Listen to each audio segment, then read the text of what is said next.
दोस्तों आज की वीडियो काफ़ी स्पेशल होने वाली है, क्योंकि हमने देखा कि जो नोएडा के ट्विन टावर है उसको क्यों तोड़ा गया। ऐसा नहीं है कि उसकी परमिशन नहीं ली गई थी, बट कुछ नॉर्म्स रहते हैं। हर लोकेशन के हिसाब से अलग अलग रहते हैं। जो एनबीआर के हिसाब से रहता है, जो नोएडा बिल्डिंग रेगुलेशंस, कुछ नॉर्म्स रहते हैं जो एनबीसी का कोड फॉलो नहीं किया था इनने। एंड इसी प्रकार जो यह बिल्डिंग थी, यह 40 स्टोरी की बिल्डिंग थी, जिसमें हजार से फ्लैट्स थे, और इसकी लागत भी करोड़ों की हुई थी। एंड यह वीडियो थोड़ी लंबी हो सकती है गाइस। एंड इस वीडियो में बहुत इंटरेस्टिंग चीज़ है जो आपको, हर बिल्डर को, कॉन्ट्रैक्टर को, एज इंजीनियर, कॉन्ट्रैक्ट बिल्डर, सबको पता रहना चाहिए। यह जानकारी उन्हें बहुत ज़रूरी है। जब हर जगह पे अलग अलग जाता है, कोई म्यूनसिपल म्यूनसिपल पार्टी, नगर पालिका, एंड इसके हिसाब से अलग अलग जगह सब अलग अलग रहता है। एंड यहाँ दो बिल्डिंग के बीच की गैप इनने कुछ 9 मीटर रखी थी, जिसकी कुछ गैप नहीं होना चाहिए, 16 मीटर के थी। एंड इसमें ही अपना कुछ बिल्टअप एरिया, कुछ carpet area and setback area, इनके कुछ नॉर्म्स अपने रखना चाहिए कि रोड के पास बिल्डिंग है तो उसके कितनी क्या रखना चाहिए, दो बिल्डिंग के पास में है तो कितनी गैप रखना चाहिए। एंड इसी प्रकार से अपन ने इसमें वीडियो में पूरा शो किया है आपको कि किस तरीके से अपन बिल्डिंग बाई लॉ के नियम का पालन कर सकते हैं। एंड किस प्रकार से अपन ने दें, क्योंकि ये बहुत ज़रूरी है। जैसे अधिकतर अपन जैसे एक एग्जांपल लेते हैं कि 1000 स्क्वायर फीट का अपना प्लॉट भी है, तो अपन ऐसा नहीं है कि पूरा 1000 स्क्वायर फीट कंस्ट्रक्शन कर सकते हैं, उसमें भी कुछ छोड़ा जाता है। एंड रेसिडेंशियल कमर्शियल के हिसाब से रहता है। एंड कि जितनी स्टोरी अपन ऊपर जाते हैं उतना अपने को गैप उसका बीच में छोड़ना रहता है अपना प्लॉट के आइट साइड, क्योंकि यह बहुत ज़रूरी है।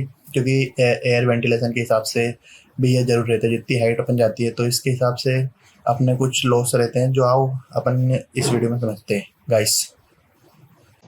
हम देखने जा रहे हैं बिल्डिंग बाय लॉ, जो कि अपन कुछ बेसिक्स समझते हैं ताकि आपको कॉन्सेप्ट आपका क्लियर हो जाए कि किस तरीके से कुछ नॉर्म्स रहते हैं। सो गाइस, अपना क्या है, फर्स्ट स्टार्टिंग में प्लॉट एरिया। प्लॉट एरिया क्या होता है कि प्लॉट एरिया अपना ये रहता है कि जो अपना प्लॉट का पूरा फुल प्लॉट रहता है, फुल, तो उसको अपन प्लॉट एरिया कहते हैं। And plain and built up area वो रहता है गाइस जिसमें अपन कंस्ट्रक्शन करते हैं। एंड जैसे अपना प्लॉट है 20 बाई 20 मीटर का, देन अपन ने कंस्ट्रक्ट किया है इसमें 15 बाई 15 मीटर का। सो गाइस, प्लॉट एरिया तो अपना हो गया। जो ये वाला हो गया आपका आउटर आउटर, ये आउटर पूरी हो गई, ये आपका पूरा प्लॉट एरिया हो गया। एंड गाइस, इसका जो सेंटर में दिख रहा है आपको जो हैचिंग है, ये अपना प्लेन तप एरिया हो गया। And built up area and plain तप एरिया क्या होता है गाइस?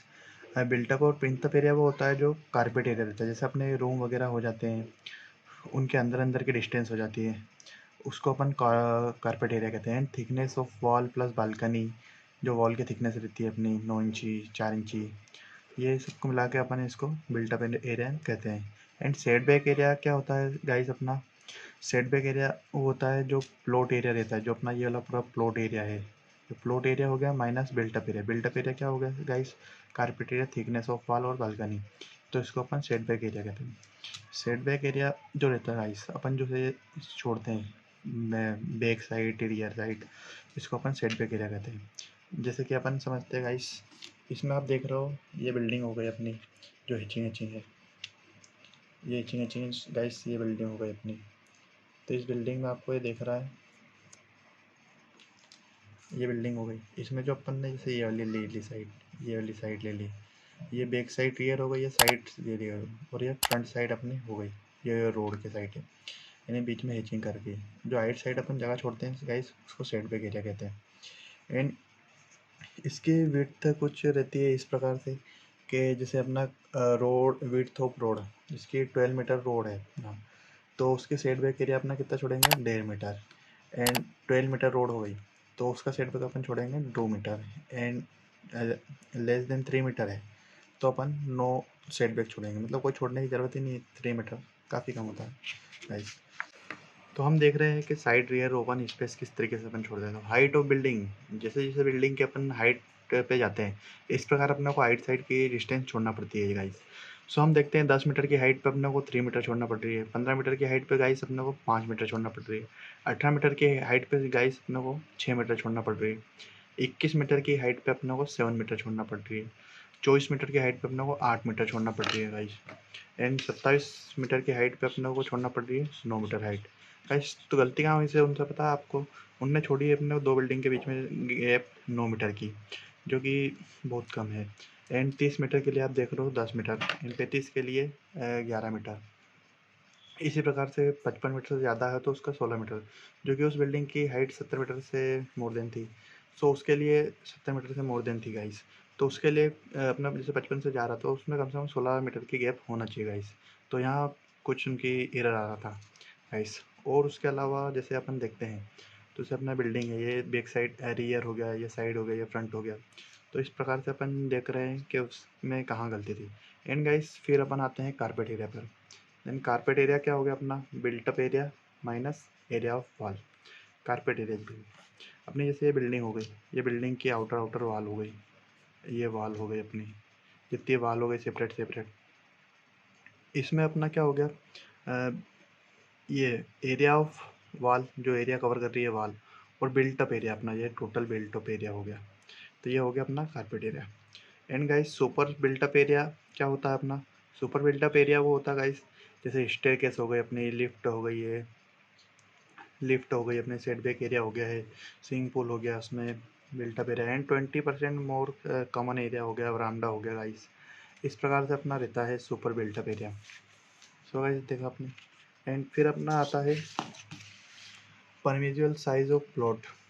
परमिजुअल साइज ऑफ प्लॉट क्या होता है सर, अपना जो परमिजुअल साइज होती है प्लॉट की, जैसे आप देख रहे हो 100 मीटर टू 200 मीटर के लिए फॉर वन फैमिली यूनिट होती है। तो गाइस इससे अपन खुद का काम करते हैं तो आपको भी खुद को सिविल इंजीनियर से पता होना चाहिए कि 300 मीटर के लिए, 300 से 450 मीटर के लिए for two semi detach family unit, and 665 metre square के लिए अपने होती है फॉर ओनरशिप फ्लैट्स के लिए। एंड एफ एस आई क्या होता है गाइस, यही एफ एस आई रहता है जिसको अपन किस प्रकार से छोड़ते हैं, जो हर सिटी के हिसाब से अलग अलग रहता है, हर स्टेट के हिसाब से हो गया अपना। उसमें क्या है कि आपको दिए रखते हैं कि कितने कितने अपने को छोड़ना रहता है। इन कमर्शियल एंड रेसिडेंशियल सब चीज़ का अलग अलग रहता है। रेसिडेंशियल में अपने को क्या छोड़ रहे हैं और कमर्शियल में अपन क्या छोड़ रहे हैं, क्योंकि क्या है कि गाइस पब्लिक क्राउड ज़रा ज़्यादा रहता है। इस प्रकार से थोड़ा सा क्या है कि जैसे मेन रोड आ गया तो उस तरीके से अपने को किस तरीके से छोड़ना है। एंड रेसिडेंशियल के लिए अपन guys 1, and residential city area के लिए 4, and maximum allowed ground floor के लिए 0.40, and road have more width than 12 metre. And ये 1 to 4 गाइस अपन रखते हैं अधिकतर, ये 1 to 4 ही रहता है गाइस। एंड अपन एग्जाम्पल के साथ समझते हैं गाइस। सो देख रहे हैं हम एरिया स्टेटमेंट, जैसे अपन 1000 स्क्वायर फीट के लिए लेते हैं तो प्लॉट एरिया अपना कितना हो गया 1000 स्क्वायर फीट। और अपना एरिया डिटेल अपन लिखते हैं, जैसे प्रपोज्ड अपन ग्राउंड फ्लोर लेते हैं तो ग्राउंड फ्लोर में अपना कितना हो गया, अपने ग्राउंड फ्लोर अपन ने कंस्ट्रक्ट किया जैसे 500 स्क्वायर फीट का, ठीक है गाइस। एंड फर्स्ट जैसे 500 स्क्वायर फीट हो गया, इसमें जैसे अपने को पार्किंग वार्किंग अपन ने छोड़ दी, तो उस प्रकार से अपन ने ग्राउंड फ्लोर में अपन ने ज़्यादा कंस्ट्रक्शन नहीं किया, अपन ने सिर्फ एक जैसे हॉल है, लेट बाथ और स्टेयरकेस, और अपन ने बाकी पार्किंग के लिए जगह छोड़ दी। एंड फर्स्ट फ्लोर में अपन ने कंस्ट्रक्ट किया, थोड़ा सा बढ़ा लिया, उसमें अपन ने 700 स्क्वायर फीट हो गया अपना। एंड सेकेंड फ्लोर पे अपन ने टावर के साथ एक रूम ऐड कर लिया गाइस, तो अपना G+3 हो गया जैसे, और कवर हो गया। तो ये अपना ना टोटल एरिया कितना हो गया 1500 स्क्वायर फीट, 1500 स्क्वायर फीट हो गया। तो FSI कितना हो गया इसका, अपना FSI होता है total area of ground floor, first floor, second floor upon total plot area. तो गाइस अपना ग्राउंड फ्लोर फर्स्ट फ्लोर से कितना कंस्ट्रक्ट किया अपन ने 1500 स्क्वायर फीट, 1500 स्क्वायर फीट। अब अपना टोटल एरिया कितना है 1000 स्क्वायर फीट का, तो अपना FSI कितना हो गया 1.5। तो FSI अपना हो गया 1.5 जो अपना लिया है। तो अपना ये जैसे अब इसमें भी अलग अलग रहता है, जैसे दिल्ली में, दिल्ली के हिसाब से हो गया है 1.2 से 3.5 हो गया। जैसे ये लोकल सिटी से स्टार्टिंग का जो रहता है लोकल सिटीज़ के अंदर रहता है, जैसे मेन सिटी में चलेगा तो फिर उसमें क्या है कि थोड़ा सा क्राउड जहाँ हो जाता है, फिर उसके हिसाब से थोड़ा सा बढ़ता रहता है। अहमदाबाद का हो गया 1.2 से 1.8, बेंगलोर का हो गया 1.75 टू 2.35, एंड पुणे का हो गया 1.5 टू 2.5, मुंबई का हो गया 1.33 टू 1.83। इस प्रकार से रहता है गाइस। एंड जैसे हम जैसे इंदौर में रह रहे हैं तो वहाँ का भी जैसे 1.5 से 3 के इसमें रहता है guys. So guys covered area क्या होता है अपना, कवर्ड एरिया भी आपको गाइस पता होना चाहिए। जैसे 0 से 200 स्क्वायर मीटर रहता है गाइस, तो उसमें अपन 60% कवर कर सकते हैं। एंड गाइस 200 से 500 स्क्वायर मीटर रहता है तो उसमें 50% कवर रहता है।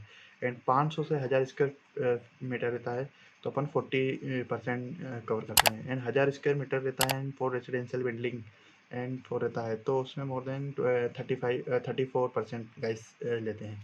इसी प्रकार से अपन जैसे प्लॉट एरिया जैसे 150 स्क्वायर मीटर, जैसे अपना ये प्लॉट है 60% अपन कवर कर रहे हैं। स्टार्टिंग में जैसे अपना 200 मीटर का है, तो 200 मीटर में हाइट जैसे अपना ये फ्रंट रोड आ गया, रोड की मार्जिन हो गई अपनी, एंड बीच में प्लॉट हो गया, तो इसमें बैक साइड और फ्रंट साइड अपन छोड़ देते हैं। और रोड की मार्जिन अपन ने देखा ही है, जैसे इसमें कितना विड्थ रोड रहता है, तो इसके लिए अपन कितना लेते हैं। एंड गाइस 200 मीटर के लिए अपना हो गया इस तरीके से 50%, 200 से 500 मीटर के लिए 50% छोड़ते हैं। तो इसमें फ्रंट तो रोड मार्जिन छोड़ दी, जो रोड के हिसाब से अपने को लेना रहता है, और साइड में अपन ने 1.5 मीटर छोड़ दिया, और बैक साइड में 2.5 मीटर से 3 मीटर छोड़ दिया गाइस। ऐसा 500 से 1000 स्क्वायर मीटर के बीच में अपन लेते हैं, तो उसमें 40% अपना कवर्ड रहता है, जिसमें अपन ने फ्रंट रोड मार्जिन के हिसाब से अपन। सो गाइस देखा हमने किस प्रकार से बिल्डिंग बाय लॉ अपन ने समझा गाइस। एंड इस प्रकार से बहुत सारी चीज़ रहती है, और उसके अलावा जैसे अपना स्टेयरकेस रहती है, डिपेंड रहता है स्टेयरकेस की विड्थ कितनी हो रही है अपनी, रेजिडेंशियल कमर्शियल जैसे ये सब बिल्डिंग बाय लॉ में आते हैं। अपने रूम के एरिया कितना हो रहा है अपना, लेट बाथ एरिया, मतलब सब चीज़ एरिया वाइज उसमें अपने को भी शो करना पड़ता है कि इतने के लिए अपना कितना एरिया अपना छूट रहा है। एंड उसमें ही अपने को सिनेमा हॉल हो गया, बिल्डिंग लो हो गई, हाइट हो गई अपनी बिल्डिंग की कितनी रख रहे हैं अपन, कंपाउंड वॉल की हाइट कितनी हो गई अपनी, एंड बहुत सारी चीज़ हो गई है। एंड गाइस रेरा के अकॉर्डिंग भी आजकल भी रेरा चल गया। रेरा में भी जैसे कुछ बिल्डर उनका लाइसेंस रहता है, उनके थ्रू अपना प्लॉट वगैरह जैसे भी कर रहता है, तो उसमें भी क्या है कि आप उनको रिक्स हो गई है, जैसे पहले क्या हर कोई बेच देता था, अब क्या उनकी भी कुछ आईडी कंसल आईडी बन जाती है, तो उसके थ्रू क्या आप जैसे उन पर जो G9 काम कर रहा हो, तो उनका क्या रेरा में रजिस्टर्ड जरूर होगा। तो अपन भी जैसे कुछ प्लॉट वॉट लेते हैं जैसे बिल्डिंग फ्लैटों में, तो उनसे अपन पूछो कि भाई तुम्हारा रेरा रजिस्ट्रेशन है या नहीं है। इस प्रकार से आपको वो भी कुछ गाइड करेंगे। एंड गाइस जैसे अपना हॉस्पिटल हो गया, सिनेमा हॉल हो गए, जहाँ पे पब्लिक का क्राउड ज़्यादा हो गया, वहाँ पे गाइस बिल्डिंग बाय लॉ में जैसे कुछ नियम और भी रहते हैं, जैसे अपने वो तो हो गए।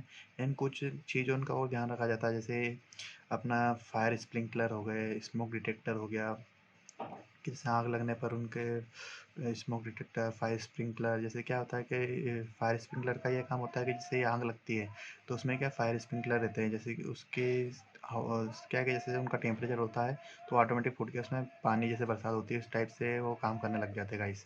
एंड स्मोक डिटेक्टर जैसे धुआं हुआ आता है, तो उसमें क्या है कि अपने को वो धुआं को सक करके वो उसका सायरन बजने लग जाता है। इसी प्रकार से रहते हैं कुछ नियम जिनको बिल्डिंग में अपने को रखना पड़ता है, ताकि क्या है कि कुछ एक्सीडेंटल हो नहीं हो, इस तरीके से कुछ थोड़ा सा क्या सेफ्टी पर्पज़ से रहता है।